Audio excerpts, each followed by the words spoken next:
오늘은 복 있는 사람 세 번째 시간으로 복 있는 사람의 말씀을 말라기 3장 7절로 12절 말씀 가운데서 말씀을 드리려고 합니다. 이런 비슷한 말이 있어요. 일꾼은 태어나는 것이 아니고 만들어진다 그러지요. 일꾼은 태어나는 것이 아니고 만들어진다. 복 있는 사람도 마찬가지인 것 같아요. 복 있는 사람으로 태어나는 경우도 혹 있어요. 그렇지만 태어난 뒤에 복을 받게 되는 자로 바뀌는 사람도 많다는 거지요. 그래서 어쩌면 복 있는 사람도 태어나는 것보다는 만들어진다. 조금 표현이 좋을는지 잘 모르겠어요. 그런데 그 말씀이 야베스에 대한 말씀을 보게 되면 그 말씀이 기록이 되어 있는데, 그 야베스 보면 4장 9절에 야베스는 그의 형제보다 귀중한 자라. 그의 어머니가 이름하여 이르시되 야베스라 하였으니 이는 내가 수고로이 낳았다 함이었더라. 그래서 출생할 때 힘들고 어려운 사람이었는데 형제보다 존귀하게 됐다는 거예요. 그것은 그 뒤에를 읽지는 않습니다만 그 뒤에 보면 그가 하나님 앞에 열심히 기도해서 기도의 응답으로 인해서 존귀한 자가 됐다, 복 있는 자가 됐다, 이렇게 말씀하고 있습니다. 이렇게 보면 이 야베스 뿐이겠습니까? 성경에 나온 모든 사람들이 그런 사람들이 태반입니다. 그래서 오늘 우리는 이 땅에 살아가면서 복 있는 자, 나는 왜 복 없는 사람인가, 그렇게 여러분들을 스스로 자책할 필요는 없다, 그런 생각이 들어요. 왜? 우리가 정말로 하나님 말씀에 합당하게 살면 우리 스스로가 복 있는 자가 얼마든지 될 수 있기 때문입니다. 할렐루야. 그래서 오늘 우리는 이렇게 복 있는 사람의 위치와 자리에 서야 되지 않겠는가, 이제 말씀을 드리면서 오늘 이 말라기 3장을 보면, 이 말라기 3장은 이스라엘 민족이 형벌을 받아가지고 저주를 받아서 아주 어려운 상황에 처해 있는 그러한 상황을 말씀하고 있어요.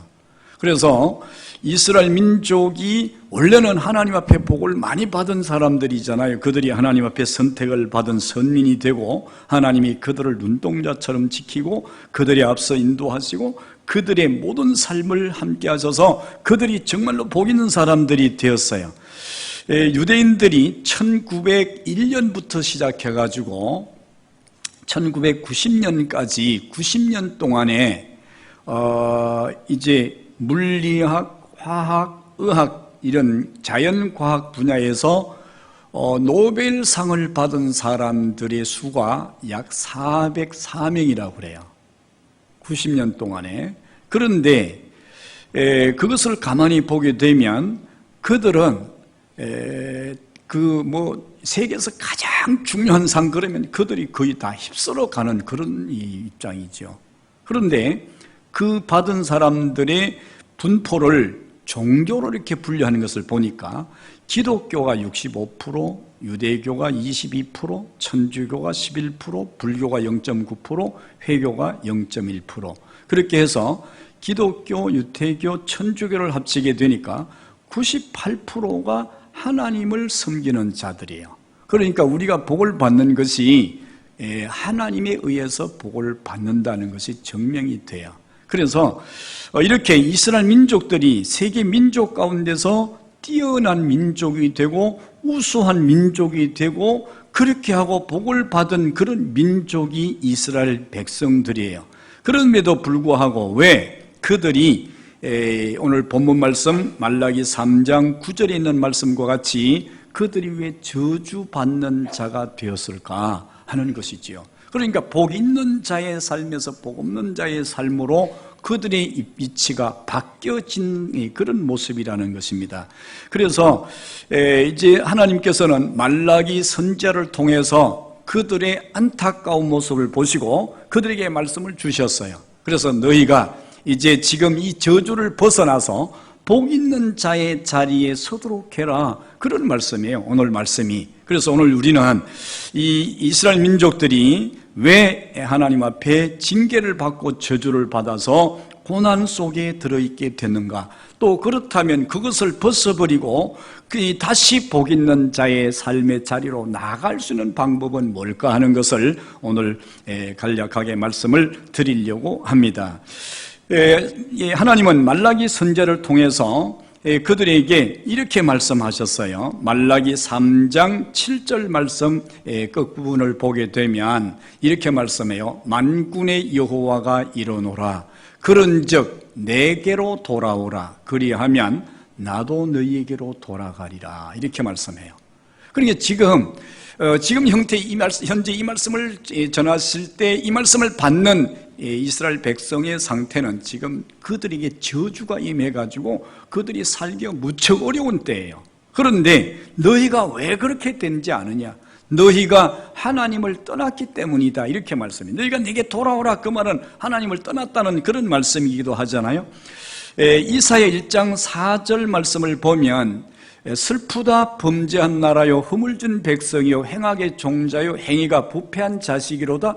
그들이 여호와를 멀리 버리고 이스라엘의 거룩한 자를 만홀히 여겨 멀리하고 물러갔도다. 이스라엘 백성들이 하나님과 멀어졌다는 거예요. 하나님을 떠났다는 거죠. 이것이 이스라엘 민족의 모습이었습니다. 그래서 하나님은 하나님과 멀어진 그들에게 하나님의 진노와 징벌이 임하게 되는 것을 보게 되는데, 왜냐하면 이스라엘 민족이 하나님을 떠난 상태로 그대로 내버려 두면 그들은 영원히 버림을 받게 되잖아요. 그래서 하나님께서 그들에게 진노하셔서 돌아오게 만들고 다시 복 있는 자의 위치에 설 수 있게 하시기 위한 하나님의 방법인데, 이사야 1장 7절 말씀에 가서 보면 너희의 땅은 황폐하였고 너희의 성읍은 불에 탔고 너희의 토지는 너희 목전에서 이방인에게 삼켜졌으며 이방인에게 파괴됨 같이 황폐하였다. 이렇게 말씀하고 있습니다. 그래서 하나님을 떠난 백성들의 삶이 어떠한 것인 것을 이제 지나간 역사를 통해서 우리에게 보여주는 말씀드린 것을 볼 수 있게 됩니다.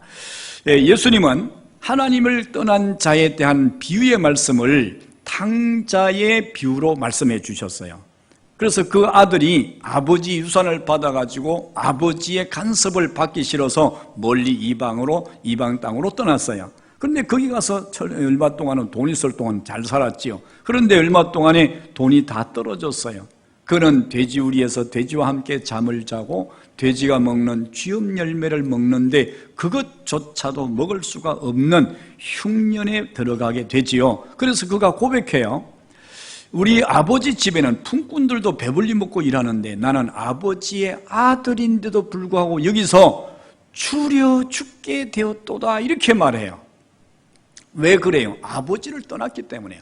하나님을 떠난 백성들의 삶의 모습인 것을 보여주는 그런 말씀이기도 하지요. 그래서 하나님의 백성은 하나님과 함께 살아야 되는데 하나님과 멀어지게 되고 하나님을 멀리하게 되게 되면 오늘 그들에게 고난이 오게 되고 시련이 있게 되는데, 그것은 하나님을 떠났기 때문이기도 하지만 하나님이 떠난 자들을 돌아오게 하시기 위한 하나님의 진노의 채찍일 수도 있다는 것이지요. 그래서 히브리서에서는 하나님은 그 사랑하는 자마다 징계하시나니, 그래요. 하나님이 사랑하는 자는 징계하신다는 거예요. 하나님의 뜻에 합당하게 안 살 때 그렇게 하는 거지요. 그래서 유대인들이 지금 저주를 받았다. 너희 온 민족이, 온 백성이 저주를 받았다. 왜 저주를 받았을까? 그들이 하나님을 떠났기 때문이다. 성경은 이렇게 우리에게 말씀해 주고 있습니다.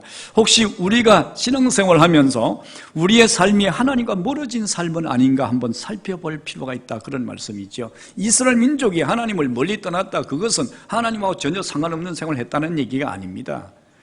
성경 말씀에 보면 너희가 입술로는 나를 존경하나 마음은 내게서 멀도다. 그들의 외형적 삶은 절대로 하나님 떠날 수가 없어요. 그런데 실질적으로 중심이 하나님과 떠나져 있었다는 거죠. 그러니까 오늘 우리가 하나님 앞에 수없이 많은 사람들이 오늘 주일 되면 우리 한국만 해도 거의 1000만 명 정도가 하나님의 교회를 들어오고 나가고 그렇게 합니다. 그런데 이 모든 사람들의 마음이 우리 주님께서 기뻐하실 만한 그런 모습일까 하는 것을 우리가 생각해 보지 않을 수가 없다는 거지요. 왜냐하면 우리가 하나님 앞에 나오는데 이스라엘 민족이 하나님 앞에 나가요. 나가서 제사도 드려요. 하나님 앞에 그들의 모든 것을 고백하기도 해요. 그런데 하나님은 그들을 너희는 내게서 떠나갔다 이렇게 말씀하셨단 말이에요. 이스라엘 민족은 하나님을 떠날 수 있는 백성들이 아니에요. 그런데 그들의 중심이 하나님께로부터 멀어졌다 그런 말씀이죠. 우리가 마음이 떠나면요 다 떠난 거예요. 사실은 부부가 살다가 마음이 떠나면요 그 부부는요 같이 한 입을 덮고 살아도 그 부부는 남남이나 마찬가지입니다. 우리가 하나님 앞에도 마찬가지예요. 그래서 오늘 우리는 하나님과 우리 사이가 어때야 되느냐, 우리는 하나님과 함께 동행하는 삶, 에녹같이 그런 무두셀라를 낳고 300년 동안 하나님과 동행했다. 이게 하나님께서 얼마나 기뻐하셨으면 그를 산채로 천국으로 데려가셨겠어요. 하나님이 하나님과 함께하는 것을 너무 기뻐하시는 거지요. 그래서 오늘 여러분들이 신앙생활을 하시면서 왜 유대인들이, 왜 이스라엘 사람들이 하나님을 섬기면서 하나님의 축복을 많이 받아서 그들은 정말로 세계에서 뛰어난 백성이 됐는데도 불구하고 그런 진노의 자리에 들어갔을까? 그것은 하나님과 관계가 멀어졌기 때문이었다는 것이지요. 여러분들은 어떻습니까? 여러분들이 다른 사람 몰라요. 여러분 스스로 한번 생각해 보세요. 하나님과 나 사이가 지금 어떤 사이인가? 하나님이 나와 함께 계시고 내가 하나님 안에 계시는 건가? 그렇게 한번 살펴봐야 되겠다는 거지요. 만약에 이것이 잘 모르겠다 이러면 큰일 나는 거예요. 나는 틀림없이 하나님과 함께 있다, 하나님과 함께 동행한다, 하나님이 내 속에 계시고 내가 하나님 안에 있다, 이렇게 아주 확실하게 믿어져야 된다는 거죠. 그러면 하나님께서 여러분들을 지키시고 은혜를 주시고 풍성케 하시는 것은 틀림없는 일이다, 이렇게 말씀을 드릴 수 있고, 그러면 하나님을 그들이 떠났다, 너희가 내게로 돌아와라 이렇게 말씀하셨는데, 하나님을 떠났다는 말씀은 무슨 의미일까? 하나님을 떠났다는 의미는 말라기 3장 7절에서 이렇게 말씀하셔요. 너희가 나의 규례를 지키지 아니하였도다. 하나님을 떠났다는 것은 하나님의 규례를 지키지 아니한 것을 가리키는 거예요. 하나님의 규례는 하나님이 정하신 법이에요.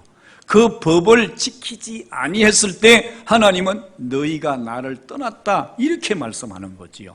여러분들, 오늘 우리는 하나님을 섬기고 하나님 앞에 나와서 하나님을 믿는다는 게 뭐냐 하면 하나님이 우리에게 주신 명령과 말씀과 규례를 지켜 사는 삶이에요. 이것이 바로 믿음의 삶이라는 것이지요. 이것이 우리에게 있지 아니하면 이스라엘 민족이 하나님 앞에 여상하게 나가서 제사는 드리고 하나님과 함께 하는 것 같은데 하나님은 너희가 나를 떠났다, 너희가 내게로 돌아오라 그렇게 말씀하는 거지요. 그래서 혹시라도 여러분들의 삶에 하나님께서 우리에게 명령하신 그 명령과 말씀과 규례를 지키지 아니하는 그런 삶이 있는 것은 아닌가 하는 것이죠. 하나님은 이럴 때는요 여지없이 용서가 없어요.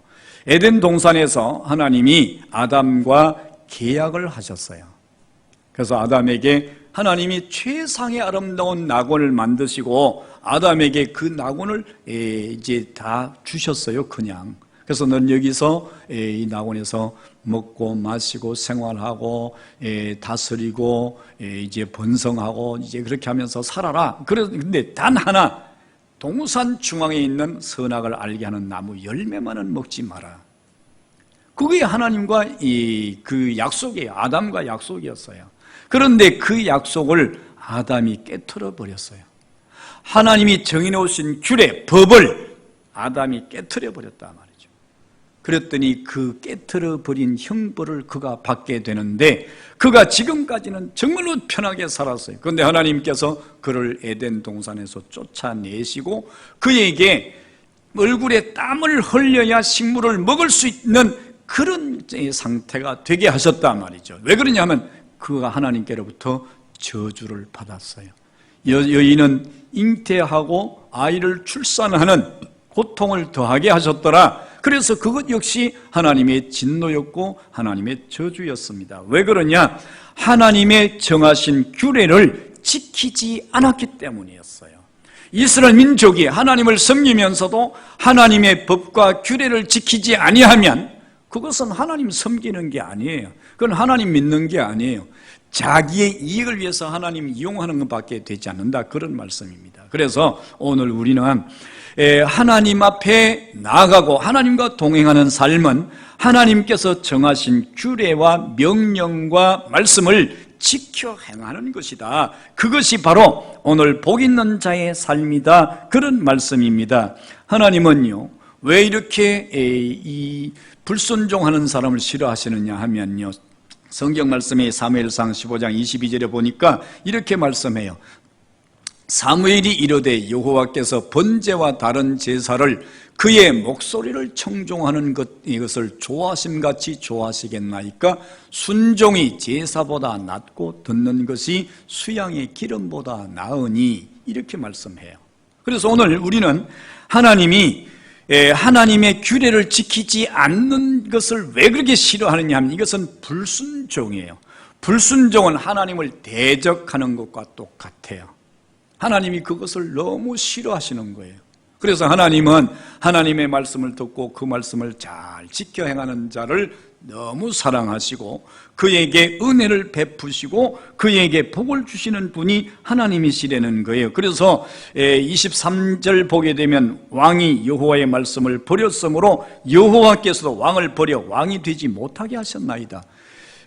불순종하고 하나님의 말씀을 버리고 그 규례를 지키지 아니할 때 하나님은 그를 비록 왕으로 세워놓았지만 그의 왕의 자리에서 쫓아내셨다는 거지요.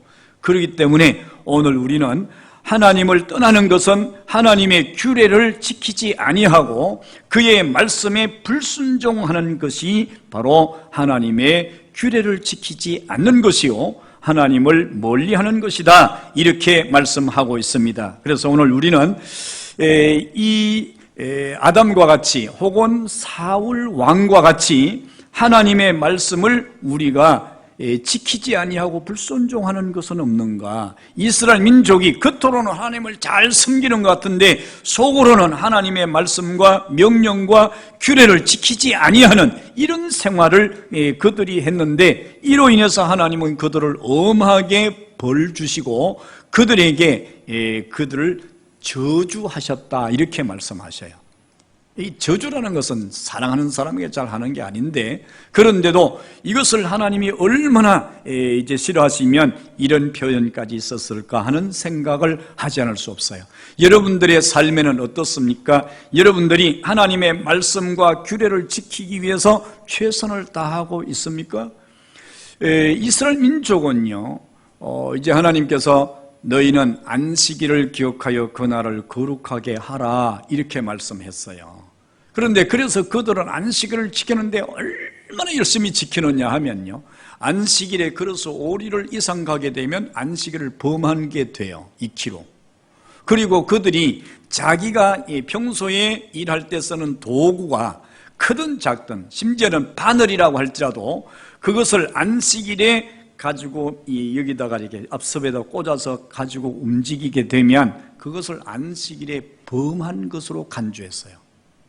그들이 밀밭 사이에 안식일에 밀밭 사이로 지나가다가 시장에서 이 밀이삭을 몇 개 따가지고 이렇게 해가지고 후 하고 이렇게 먹으면 안식일을 범한 것으로 간주했어요. 왜 그러냐 하면 그것은 바로 이제 그 곡식을 베는 그런 일에 해당되고 그것은 추수하는 일에 해당되기 때문이다, 이렇게 말해요. 여러분, 그건 좀 지나치다 하는 생각이 들어요. 그러나 그들은 철저하게 하나님이 그들에게 주신 규례를 그렇게 지켰더랬어요. 그런데 그렇게 지켰던 그들이 또 다른 규례에 대해서는 소홀히 했던 것을 보게 돼요. 그래서 하나님이 그들에게 너희는 내게로 돌아와라, 이렇게 말씀합니다. 그 돌아오라는 것은 너희가 와서 규례를 제대로 지켜라, 말씀에 순종해라, 그런 말씀이잖아요. 그런데 그들이 그 말씀을 지키지 않았어요. 여러분들은 신앙생활하면서 어떻게 합니까? 성경에서 이렇게 하지 마라 그러면 안 해야 되는데 우리는 해요. 내가 편해야 되니까. 그래서 이제 우리도 주일에, 안식일에, 주일에 이제 물건을 사지 마십시오, 이렇게 하면 상황을 보면 안 살 수 없는 상황이 돼요. 그런데 피할 수 없는 상황이 될 때가 있어요. 구렁텅이에 양이 빠져 있을 때 안식일에 건져내야 될까, 죽도록 내버려 둬야 될까? 이건 건져내야 됩니다. 이런 상황이 아닐 때에는 절대로 우리가 안식일을 스스로 범하면 안 됩니다. 주일을 스스로 범하면 안 됩니다. 그래서 지금 우리는 안식일이 아닌 주일이잖아요. 예수님께서 안식일을 완전히 율법을 이렇게 완성시킨 그 날이에요. 십자가상에서 돌아가시고 죄의 문제를 해결하시고 부활하신 날이잖아요. 이것은 우리 인생들이 다시 태어나고 하나님께서 이 천지를 다시 창조하신 것과 같은 날이라서 그 날을 주의 날로 정했어요. 주의 날입니다. 이게 주님의 날.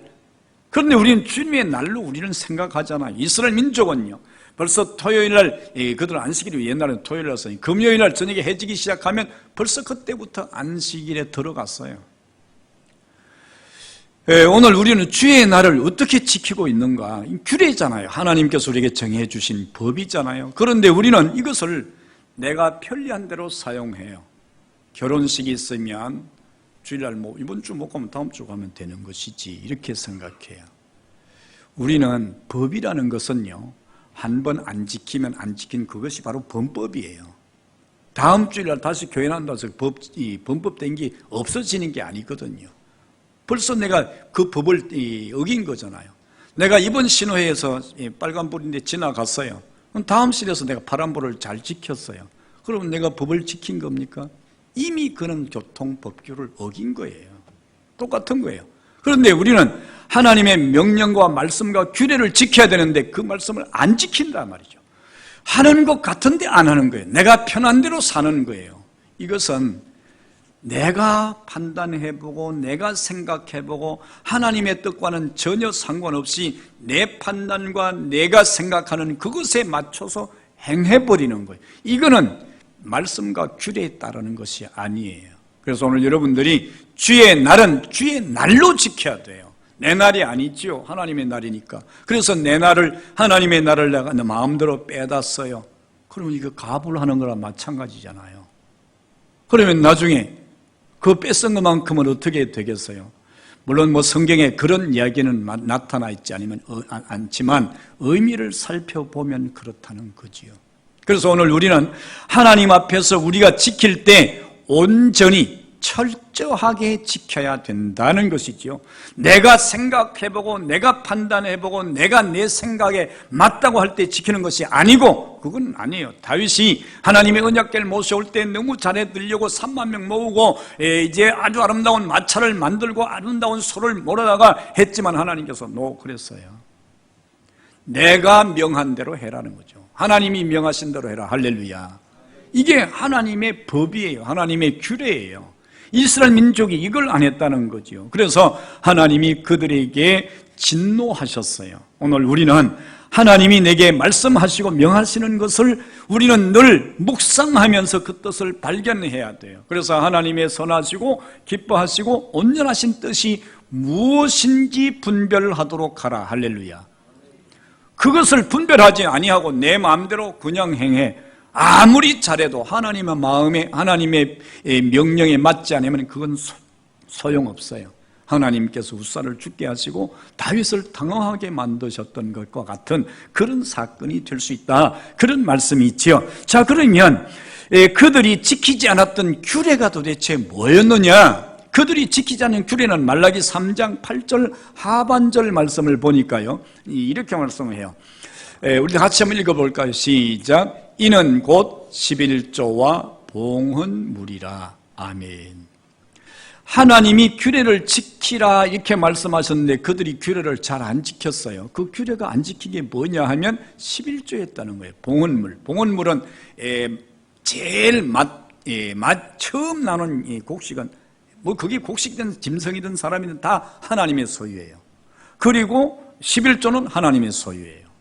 그런데 요거를 안 지켰단 말이에요. 하나님이 그것을 내 마음대로 막 써버렸다는 거죠. 그런데 이렇게 하나님께서 그들에게 지키라고 했던 그 규례를 지키지 아니했는데 이것은 하나님께서 그것을 안 지키는 것이 무엇을 한 것과 동일시했느냐 하면 그것은 내 것을 너희가 도적질했다 이렇게 말씀하셨어요. 하나님의 규례를 지키지 않고 하나님의 말씀대로 살지 않은 것이 뭐냐 하면 11조였어요. 이것은 하나님께서 그들에게 지키도록 하셨는데 왜 그것을 만드셨을까? 하나님께서 왜 하나님의 백성들 부담스럽게 말이죠. 여러분들 그렇잖아요. 예수 믿으면서 교회 나가는 것만 해도 얼마나 참 대단한 겁니까? 교회 나와주는 것만 해도 고맙잖아요, 여러분들. 근데 그렇게 생각하면 그건 신앙이 아니에요. 하나님이 우리를 죽은 자리에서 아들을 대신 죽게 만들고 건져내셨잖아요, 우리가. 그래서 우리는 하나님의 백성 된 거잖아요. 그래서 우리는 살았잖아요. 천국 갈 수 있는 거잖아요. 그래서 하나님께 감사해서 하나님 앞에 명령대로 살고 명령대로 순종하고 규례대로 지켜가는 것이 우리의 삶이 돼야 된다, 그 말이죠. 그런데 우리는 그렇게 하지 않아요. 내 마음에 원하는 대로 산다 말이죠. 그런데 하나님께서 이스라엘에게 이런 규례를 정하신 것은 이스라엘에게 마침내 복을 주시기 위한 것이었다는 것이라, 그 말이죠. 그래서 오늘 그들은 하나님과 관계를 멀리하지 아니하고 하나님의 것과 내 것을 혼돈하지 아니하도록 그렇게 하시고 하나님과 늘 함께하면서 복을 받도록 그렇게 하시는 것이 하나님이 규례를 정하신 뜻이었어요. 말라기 3장 10절 말씀을 한번 보면 이렇게 기록하고 있어요. 말라기 3장 10절입니다. 내가 하늘문을 열고 너희에게 복을 쌓을 곳이 없도록 붙지 아니하나 보라. 이 말씀이 무슨 말씀이에요? 너희가 내게 11조를 드려 나의 집에 양식 있게 해라. 그러면 내가 너희에게 하늘문을 열고 너희에게 복을 쌓을 곳이 없도록 부어주는지 주지 않는지 한번 나를 시험해 봐라, 그 말씀이에요. 그 말이 무슨 말씀이에요? 한마디로 말하면 내가 11조 정한 것은 너희에게 복을 주기 위한 것이다, 그런 말이잖아요. 우리가 복 있는 사람은 하나님이 복을 주실 수 있는 삶을 우리 생활 속에 받아들여 그 삶이 생활로 나타날 때 복 있는 자가 되는 거잖아요. 그러잖아요. 시편 1편에서도 신명기 28장에서도 오늘 말라기 3장에서도 다 동일한 말씀들이에요. 그래서 오늘 우리는 살아가면서 우리가 이 땅에 사는 동안에 어떻게 살아야 될 것인가, 하나님이 우리를 향하신 뜻은 우리에게 재앙이 아니고 평안이라는 것이지요. 우리에게 가난과 고난이 아니라 우리에게 풍요로움과 번성이라는 것입니다. 이것이 하나님이 우리를 향하신 뜻이에요. 그래서 우리는 그 뜻에 합당하게 살도록 열심을 다하는 것이 우리의 삶이 돼야 된다, 이렇게 말씀하고 있습니다. 그래서 민수기 27장 30절 말씀에 보니까 레위기죠. 레위기 27장 30절 말씀에 보니까 이렇게 말씀합니다. 그리고 그 땅의 10분의 1 곧 그 땅의 곡식이나 나무의 열매는 그 10분의 1은 여호와의 것이니 여호와의 성물이라. 여호와의 것이니 그 10분의 1은 여호와의 것이라는 거예요. 우리 것이 아닙니다. 그래서 11조는 내가 드리는 게 아니에요. 하나님께 드리는 것뿐이에요. 그래서 11조 많이 하고 적게 하고 관계없어요. 11조를 많이 한다고 교만회를 할 필요도 없고 자랑할 필요도 없어요. 왜? 이건 주님의 것이기 때문에 당연히 주님께 드리는 것이에요. 하나님의 나를 지키는 것은 내가 하나님의 나를 하나님께 당연히 드리는 것이기 때문에 그로 인해서 내가 한 주간에 하나님의 보살핌과 도우심과 인도하심 속에 사는 것이기 때문입니다. 이것은 우리를 위해서 주신 날들이에요. 열 중에 9은 우리를 위해서 하나님께서 주신 것이다, 그런 말씀이지요. 그렇기 때문에 오늘 우리가 11조를 드리는데 11조를 드리는데 시험이 들었다, 11조를 드리는데 부담이 된다, 11조 설교하니까 교회 부담돼가지고 말이지, 물질 설교 안 하는데 가야 되겠다. 여러분, 이거는요 초보 단계 어린아이의 모습일 수밖에 없어요. 그 말씀이 하나님이 이스라엘 민족에 주시는 이 말씀을 듣고 이스라엘 민족이 나 시험 들었어, 그러면 되겠습니까? 내가 하늘문을 열고 너희에게 쌓을 곳이 없도록 붙지 아니하나 나를 시험해봐라. 하나님 시험하면 큰일 나요. 근데 하나님께서는 이렇게 시험까지 해보라고 하시면서 그렇게 말씀하시는 것은 그가 하나님의 안타까운 심정을 우리에게 보여주시는 그런 말씀 아니겠어요? 그래서 오늘 우리는 복 있는 자의 삶이 어떤 자의 삶이냐, 그것은 바로 하나님의 말씀, 규례를 지키는 것인데 그것이 바로 이스라엘 민족에게 주셨던 11조와 봉헌물이라고 하는 것이다, 이렇게 말씀하고 있습니다. 그런데 이것을 우리가 우리 임의대로 사용하게 되면 그것은 하나님의 소유를 도둑질하는 것이 된다는 거예요. 도둑질하는 것이 된다는 거예요. 하나님이 그것을 도둑했는데 그가 복 있는 사람 될 수가 있겠습니까? 세상 물질 도둑질 해도요, 벌을 받아요. 벌을 면치 못해요. 하나님께서 하나님의 것을 도적질하는 그 이스라엘 민족에게 저주를 내렸어요. 우리가 살아가면서 하나님의 것을 소중하게 여기지 아니하고 성물을 귀중하게 여기지 않으면 하나님께서 거기에 해당되는 징계로, 저주로 그를 징계하신단 말이에요. 그래서 우리가 이렇게 어떻게 하면 하나님의 축복의 사람이 돼야 되지 저주받는 사람이 되지 않는 방법이 뭘까 하는 것이죠. 그래서 하나님은 10계명 중에 8계명이 뭡니까? 도둑질하지 말지니라 이렇게 말씀하셨어요. 세상 물건도 도둑질하면 안 돼요. 하나님의 것을 하물며 도둑질하면서 복 있는 사람이 될 수 있겠습니까? 복은 누구에게서 옵니까? 하나님께로부터 오는 거잖아요. 그런데 오늘 우리가 하나님 것을 요상하게 도둑질하면서 우리가 복을 받기를 원합니다. 그런다면 우리에게 복이 있을 수 있겠느냐? 그런 말입니다. 자, 그러면 오늘 이스라엘 민족이 이렇게 하나님의 것을 도적질하면서 그들이 받은 저주가 무슨 저주였는가? 오늘 성경 말라기 3장 11절 말씀에 보니까 이렇게 말합니다. 만군의 여호와가 이르노라 내가 너희를 위하여 메뚜기를 금하며 너희 토지 소산을 먹어 없애지 못하게 하며 너희 밭에 포도나무 열매가 기한 전에 떨어지지 않게 하리라. 여기 보니까 하나님께서 이스라엘 민족들에게 두 가지 재앙을 내렸어요. 하나는 메뚜기 재앙, 또 하나는 열매가 기한 전에 다 떨어지는 재앙을 내렸어요. 제가 그 사진을 몇 카트를 지금 올려놨는데 한번 그 카트를 한번 보겠습니다. 다음 장을 좀 넘겨봐 주세요. 이게 메뚜기예요. 이게 메뚜기인데 이것을 팥종이 그렇게 하기도 하고 뭐 넛 그렇게 하기도 하고 넛이 뭐 여러 가지 그 이름으로 불리더라고요. 다음 한번 넘기세요. 요건 이제 메뚜기죠. 우리가 보통 메뚜기라고 하는 논에 사는 메뚜기. 다음 넘겨보세요. 예, 요것도 이제 이건 황충이라고 합니다. 황충. 황충이 뭐 여러 가지로 이제 표현을 했더라고요. 그런데 메뚜기, 너치, 황충이 이런 그런 모든 것들이 다 이과에 메뚜기과에 속하는 것들을 가리키는 것들이라고요. 그런데 이것들이 하나는 얼마 안 되지만 모이면 엄청난 힘을 발휘하는 거죠. 지금 메뚜기가 사람한테 막 이렇게 달려드는데요. 사람이요, 저때 죽어요. 메뚜기한테 물려가지고. 나중에 보게 되면 사람이 죽어있는 그런 경우도 있다고 그래요. 다시 한번 더 넘겨볼까요? 이건 코끼리예요. 메뚜기들이 코끼리한테도 대들면요. 코끼리 뭐 뼈만 남는다고 그래요. 왼쪽에는 나무가 있는데 밑에 한번 지나가 보니까 그 나무 이 파리가 다 없어지고 양상한 나무만 남아있고 저 나무도 한 번만 더 지나가면요. 껍데기까지 다 먹어버리는 그런 상황이 바로 하나님의 진노, 저주로 임하는 메뚜기 재앙이었어요. 그리고 열매가 기한 전에 다 떨어진다는 것도 한번 이제 볼 수 있는데 이번에 태풍이 지나가면서요, 이렇게 낙과가 된 것입니다. 저거 이제 다 상품으로 나가야 될 거예요. 근데 낙과가 됐어요. 다음 한번 볼까요?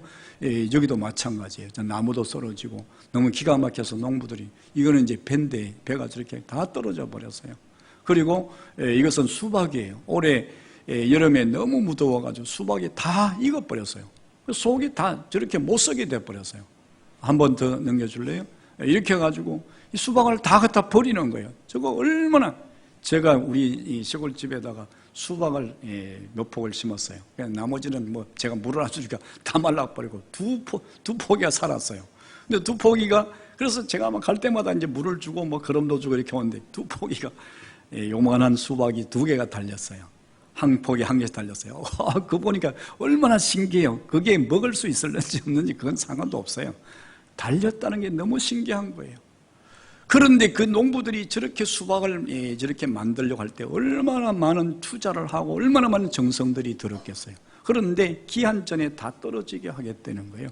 이스라엘 민족이 받은 저주였어요. 곡식들이 자라나지 못하게 하고 결실도 안 되게 하는 그런 저주였어요. 그런데 이것이 꼭 저것만이겠어요? 하나님이 주시는 저주가 기한 나에 떨어지는 것이 꼭 과일뿐이겠냐고요. 오늘 우리 인생들이라고 하게 되면 기한 내에 떨어지는 건강이 떨어지고 오늘 인생의 생명이 떨어지고 그런 일들이 왜 없겠어요? 근데 하나님의 저주가 임하면 그렇다는 거죠. 그래서 오늘 이런 저주는 바로 하나님의 말씀과 명령 규례를 어기는 자들에게 하나님께서 주시는 형벌로 나타났다, 이렇게 말합니다. 이렇게 해서 이사야 5장 10절 말씀을 보니까 이렇게 말해. 열흘가리 포도원에 겨우 포도주 한 바트가 나겠고 한 호멜의 종자를 뿌려도 간신히 한 에바가 나리라 하시도다. 이거는 막 포도주를 막 가득하게 막 항아리마다 채워야 되는데 그 항아리 전체 다 했는데 항아리 하나도 될 것도 말도 그렇게 나왔다는 거예요. 그렇게 하고 그 많은 곳에서 곡식을 거둬들이고 곡식의 낯가리가 이렇게 있어야 되는데 거기에 조그마한 푸대에 하나밖에 들지 않는 그런 정도밖에 거두지 못했다는 거예요. 이게 뭐예요? 하나님의 진노잖아요. 저주잖아요. 그래서 이 시편 127편에서는 너희가 아침에 일찍 일어나고 저녁에 늦게 누우며 수고의 떡을 먹음이 허사다. 왜? 하나님이 함께하지 아니하시면. 하나님이 메뚜기 떼를 보내고 메뚜기 떼가 꼭 메뚜기 떼만은 아니에요. 질병이 메뚜기 떼일 수도 있고요. 다른 이 올해처럼 막 가뭄이 또 아니면 아주 무더위가 그게 메뚜기 떼가 될 수도 있는 거죠. 어떤 게 하나님이 사용하시면 뭐를 사용하지 못하겠어요. 그래서 그런 일로 인해서 오늘 우리에게 경제적 큰 손실들이 오게 될 것이라는 사실입니다. 우리는 신앙생활을 하면서 우리 육신의 것이 아무것도 아닌 것 같아지면 절대로 그렇지 않습니다. 육신의 삶에 어려움이 부딪히면 영적 삶에 문제가 왔다는 증거입니다. 우리의 삶에 생활에 고난이 와요. 그때 우리에게 하나님께서 뭔가 주시는 메시지가 그 속에 들어있다는 거죠. 우리가 그것을 발견해야 됩니다. 그것은 바로 이스라엘 민족에게 너희가 내게 돌아와야 된다 그런 말씀이죠. 그러면 이스라엘 민족이 지금 당면한 이 저주를 어떻게 해결할 수 있겠느냐? 그건 좀 앞서 제일 첫머리에 말씀드렸듯이 그들이 하나님께 돌아오는 것입니다. 하나님께 돌아오는 것인데 그 돌아오는 것이 뭐냐? 말라기 3장 10절에서 말씀드립니다. 너희가 온전한 11조를 드려 나의 집에 양식이 있게 해라 말씀하셔요. 그러면 내가 하늘문을 열고 너희에게 복을 쌓을 곳이 없도록 부어주겠다. 너희가 지금 당한 저주를 한순간에 내가 해결해 주겠다. 그런 말씀. 이건 영적으로 육적으로 마찬가지예요. 그래서 오늘 우리가 하나님 앞에 돌아오는 것인데 그것은 말씀드리잖아요. 오늘 우리가 주일을 지킵니다. 주일을 지키는데 주일을 안 지키고 예배 드리는 시간을 지켜요. 이건 규례를 지키는 게 아니잖아요. 언제 우리 주님께서 안식 주의 날로 지켜라. 그렇지 우리가 주의 시간을 지켜라. 그렇게 말씀하시지 않았잖아요. 그래서 오늘 우리는 온전하게 해야 된다. 온전하게. 그 11조를 그들이 들어요. 드렸는데 11조를 자기 마음대로 드려요. 다른 사람 눈치 봐가면서 그저 적당하게 드리는 거지. 내가 교회 직분자인데 내가 드리진 않을 수는 없고 드리긴 드려야 되는데 그러니까 그냥 사람들한테 저 양반 11조 드렸네 그렇게만 드린 거죠. 근데 하나님이 그걸 아신단 말이에요. 하나님은 우리에게 11조를 통해서 짐을 지우시기 위한 것이 아니라는 것을 말씀을 거듭 드리는 것은 하나님이 우리에게 복을 주시고 그들에게 쌓을 곳이 없는 축복을 자자손손 천대까지 주시기 위한 하나님의 복 있는 사람의 그 방법이에요. 그게. 그런데 우리는 그것을 너무 힘들게 생각한다, 어렵다, 부담된다. 이거는 어린아이의 그 신앙이잖아요.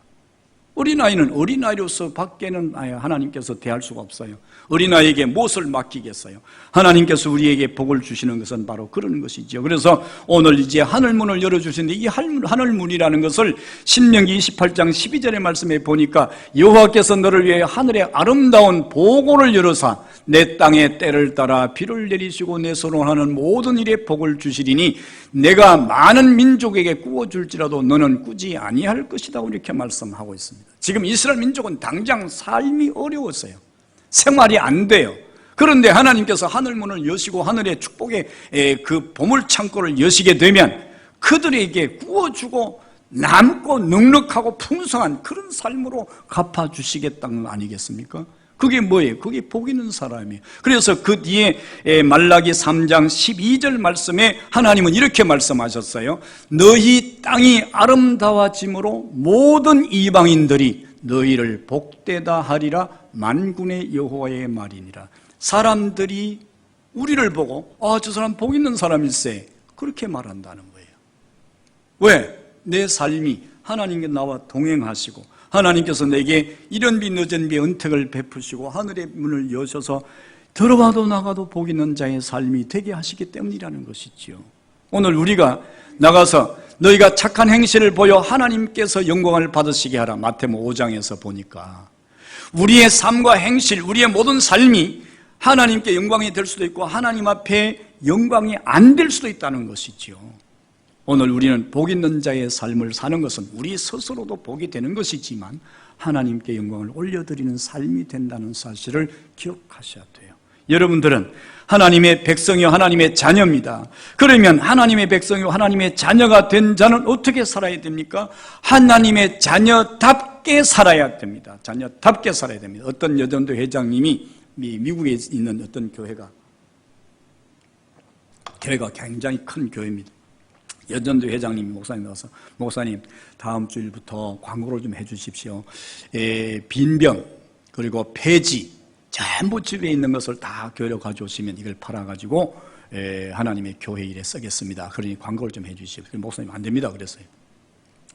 하도 이 여전도 회장님이 해서 알았다고. 다음날 광고를 했어요. 여러분 중에 빈병이 있는 집에 빈병이 있는 분들은 빈병을 다 가져오십시오. 그리고 폐지가 있는 것 쓰면 다 가져오십시오. 팔아서 여전도 회장님을 도와서 살림살이에 도움을 주려고 합니다. 그랬어요. 그랬더니 막 여전도 회장님 얼굴 시퍼래가지고 벙벙 뛰면서 목사님 도대체 저를 어떻게 알고 그런 얘기를 함부로 하십니까? 막 하고 막 예배가 마친 뒤에도 막 씩씩거리면서 막 와서 막 항의를 해요. 목사님이 아니 그 빈병 팔고 폐지 팔아가지고 집사님, 여전도 회장님 도와주시는 것은 자존심 상하고 그걸 가지고 하나님의 일에 쓰는 것은 하나님 자존심 안 상하는 겁니까? 그랬다는 거예요. 그러니까 그건 그렇지만 그래도 어떻게 그렇게 할 수 있습니까? 그러니까 막 분이 안 풀려가지고 막 가면서 막 집에 가가지고 막 잠도 못 자고 씩씩거리다가 이제 잠을 들었어요. 저게 갑자기 천국을 갔어요. 가서 이런 곳을 막 보니까 막 온갖 진주 보소로 지은 집들이 있는데 한 곳에 가보니까 병으로 폐지로 막 집을 지은 게 있더라는 거예요.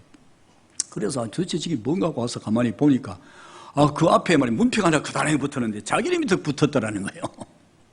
하하, 하나님이 내가 하는 일이 좋은 일이긴 하지만 하나님이 원하시는 것은 그게 아니었구나 하는 것을 알았다는 거예요. 그것은 가난한 사람, 어려운 사람들이 떨어진 이삭 주워다 먹도록 내버려 둬라 하는 것처럼 그건 어려운 사람들 그렇게 가져다 쓰게 놔두고 우리가 하나님 일을 하는 것은요 가장 중요하고 가장 좋은 것으로 바쳐서 하나님의 일에 사용하게 하라 그런 뜻이지요. 우리가 세상에 나가서 할 일 다 하고 그러다가 실패하고 또 실패하니까 나이에 다 들어가지고 아이고 이제 내가 하나님 앞에 사명받아야겠다. 여러분 빈병이나 폐지 같은 우리 인생을 하나님께서 그렇게 받으시는 게 아니에요. 물론 이게 좀 용서하고 들으셔야 돼요. 내 좋은 황금 같은 시간들은 다 자기를 위해 쓰고 나머지 이제 버려야 될 폐지 같은 인생을 하나님께 드려서 하나님 충성한다. 그것도 안 하는 것보다 안 낫겠습니까만은 그러나 우리가 생각을 잘 해야 됩니다. 우리가 하나님의 명령과 법과 규례가 무엇인가를 알고 우리 생활 속에서 이거 지켜 행하면 하나님께서 하늘문을 열어주시겠다잖아요. 그런데 우리가 이 일을 무엇 때문에 안 하겠습니까? 이스라엘 민족이 하나님께로 돌아갔어요. 돌아가니까 하나님께서 그들에게 복을 금방 부어주신 거지요. 오늘 복 있는 사람 세 번째, 오늘 말라기에서 주신 너희는 내게로 돌아오라. 그러면 나도 너희에게로 돌아가리라. 내가 하늘문을 열고 너희에게 싸울 곳이 없도록 부어주고 세상의 이방의 사람들이 너희를 보고 복 있는 사람이다 이렇게 말하리라. 오늘 이 말씀이 이스라엘 사람들에게만 주신 말씀이 아니라는 거지요. 오늘 우리가 이 시대를 살면서 하나님의 말씀대로 살기를 원하는 모든 사람들에게 동일하게 주시는 하나님의 축복의 말씀인 것을 기억하시고 오늘 이 축복의 삶이 되시기를 주님의 이름으로 축원합니다. 고마우신 아버지 하나님 감사합니다. 하나님께서 우리를 사랑하셔서 복 있는 사람 되기를 바라십니다. 아브라함을 부르시고 내가 복의 근원 되게 하고 내 이름이 창대하게 하고 내 후손들이 하늘의 별처럼 땅의 모래처럼 많게 해주시겠다. 물론 이것은 영적 의미가 속에 많이 들어있으나 그가 영적 문제만은 아닙니다. 그의 육신의 삶에도 그 약속의 말처럼 그렇게 되게 해주셨습니다. 오늘 하나님의 백성, 하나님의 자녀들에게 오늘 복 있는 사람이 되기를 하나님은 지금도 바라고 계십니다. 그리고 우리들에게 그런 복을 주시기를 지금도 기대하고 계십니다. 기다리고 계십니다. 오늘 하나님의 전을 찾은 하나님의 권속들에게 열방이 우리를 보고 복되다, 복 있는 백성이다, 복 있는 사람이다, 이렇게 일컬을 수 있도록 하나님 은혜를 베풀어 주시고, 돌아갈 때 말씀 붙잡고 하나님 뜻대로 함께 살아 하나님을 기쁘시게 하며 영화로운 삶이 되도록 은혜를 베풀어 주옵소서. 예수님 이름으로 간절히 기도 올리옵나이다.